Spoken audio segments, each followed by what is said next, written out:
had a Spanish paella.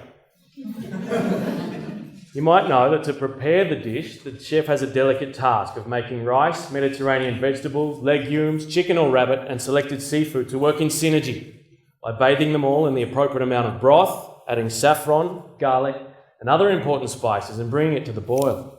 Sounds all right, yeah?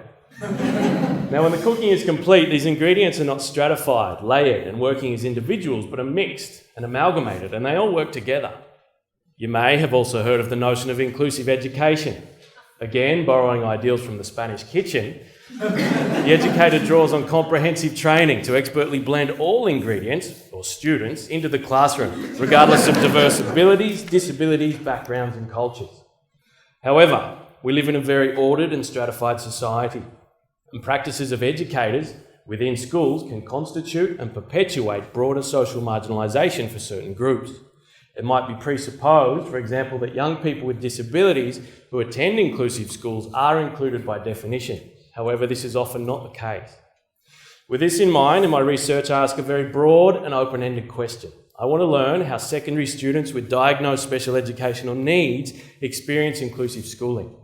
I want to learn from these insiders in particular how they regard its present conditions, how they regard its effects on their lives, and how they envisage its prospects for the future. I've developed my research into two distinct settings, into an Australian secondary school with a group of 5 young people with vision impairment, and into 6 secondary schools in Spain with a group of 23 young people with a variety of intellectual, sensory and physical impairments. I've conducted more than 40 hours of interviews with these young people, from which I've learned a great deal about the precariousness of inclusive education directly through their experiences.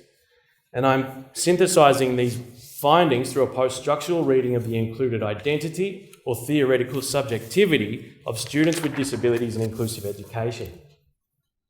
This research has led me to think a lot about how current day artefacts influence inclusive schooling. For example, when less emphasis is placed on the categorisation of students' impairments in schools, their inclusion is increased.